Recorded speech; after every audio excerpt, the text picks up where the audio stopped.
सर्दियों में बहुत ही फ्रेश ऑरेंजेस आए हुए होते हैं, तो आज हम बनाएंगे ऑरेंज से बहुत ही मज़ेदार सा डिज़र्ट। अगर कोई मेहमान आए हुए हों तो आप झटपट इस डिज़र्ट को बना के तैयार कर सकते हैं। तो चलिए इस डिज़र्ट की रेसिपी को देख लेते हैं।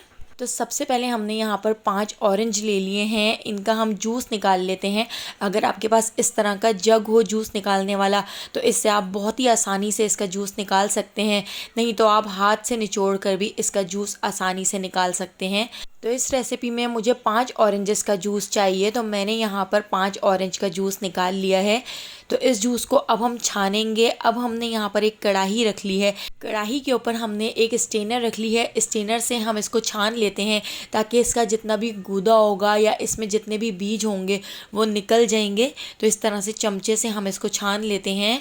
तो यहाँ पर इस जूस को हमने कढ़ाई में ऐड कर लिया है। अब हम इसके अंदर ऐड कर देते हैं 4 टेबल स्पून चीनी। तो चीनी आप बाद में भी टेस्ट करके इसमें ऐड कर सकते हैं। मैंने अभी फ़िलहाल इसमें 4 टेबल स्पून चीनी ऐड की है। 2 टेबल स्पून भर के हम इसके अंदर ऐड कर देते हैं कॉर्नफ्लोर। कॉर्नफ्लोर ऐड करके इसको हम बहुत अच्छी तरह से मिक्स कर लेंगे। इसकी सारी गुठलियों को ख़त्म कर लेंगे और चीनी को इसमें डिज़ोल्व कर लेते हैं। इसको अच्छी तरह से मिक्स करने के बाद अब हम इसके अंदर ऐड कर देते हैं ऑरेंज फूड कलर। इससे हमारा जो डेज़र्ट है उसका कलर बहुत ही अच्छा सा हो जाएगा। तो हाफ़ टी स्पून मैंने इसमें liquid orange food colour add कर दिया है। अगर आपके पास पाउडर फॉर्म में या जेल फॉर्म में ऑरेंज फूड कलर हो तो वो भी आप इसमें ऐड कर सकते हैं। तो इसको अच्छी तरह से हमने मिक्स कर लिया है। अब हम इसको गैस पर रख कर पका लेते हैं। तो हमने इसको इतना पका लेना है कि ये थोड़ा सा थिक हो जाए और कंटिन्यू हमने इसका चमचा चलाते जाना है। अगर आपने चमचा चलाना रोक दिया तो इसमें गुठलियाँ बन जाएंगी और कॉर्नफ्लोर नीचे बैठ जाएगा। तो मीडियम फ्लेम पर इस तरह से चमचा चलाते हुए हमने इसको पका लिया है। तो ये डिज़र्ट बहुत ही जल्दी बनकर तैयार हो जाता है। बस 5 से 6 मिनट में ही आपने इसको इस तरह से चमचा चलाते हुए पकाना है। तो देखिए कितना ज़्यादा थिक हो चुका है, इसमें उबाल आ चुका है।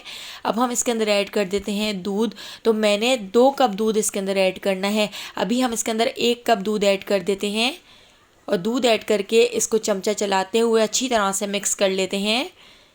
इसको मिक्स करने के बाद अब दोबारा से हमने 1 कप दूध और ले लिया है। इस रेसिपी को बनाने के लिए आधा किलो दूध हमने यहाँ पर इस्तेमाल किया है। तो 1 कप दूध हम इसमें और ऐड कर देते हैं और इसको अच्छी तरह से मिक्स कर लेते हैं। मीडियम फ्लेम पर हम इसको चमचा चलाते हुए पका लेते हैं ताकि ये थोड़ा सा थिक हो जाए। तो हमने 5 से 6 मिनट इसको और पका लेना है। इसके साथ ही मैंने यहाँ पर कंडेंस मिल्क ले लिया है। तो 3 टेबल स्पून मैंने इसके अंदर कंडेंस मिल्क ऐड कर दिया था। कंडेंस मिल्क का जो छोटा वाला डिब्बा होता है तो वो पूरा मैंने इसके अंदर ऐड कर दिया था। इसको भी हम अच्छी तरह से मिक्स कर लेते हैं। कंडेंस मिल्क से इसका जो टेस्ट है वो बहुत ही मज़ेदार सा हो जाएगा।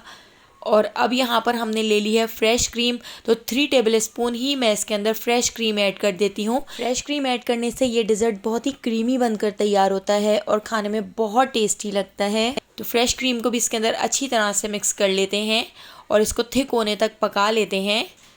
तो 3 से 4 मिनट हम इसको और पका लेंगे ताकि इसमें उबाल आ जाए और ये थोड़ा सा थिक हो जाए। रखने के बाद भी ये थोड़ा सा थिक हो जाएगा, इसलिए बस इसकी कंसिस्टेंसी हमें इतनी ही रखनी है। इसको हमने एक सर्विंग डिश में ट्रांसफ़र कर लिया है।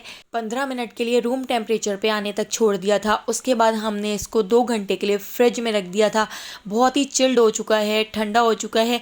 उसके बाद हमने इसको इस तरह से गार्निश कर लिया। आप जिस तरह भी इसकी गार्निशिंग करना चाहें आप कर सकते हैं। ऑरेंज का ये डिज़र्ट ठंडा ठंडा खाने में बहुत ज़्यादा टेस्टी लगता है। एक बार ज़रूर ट्राई कीजिएगा। रेसिपी पसंद आई हो तो लाइक, शेयर और सब्सक्राइब करना बिल्कुल भी मत भूलिएगा।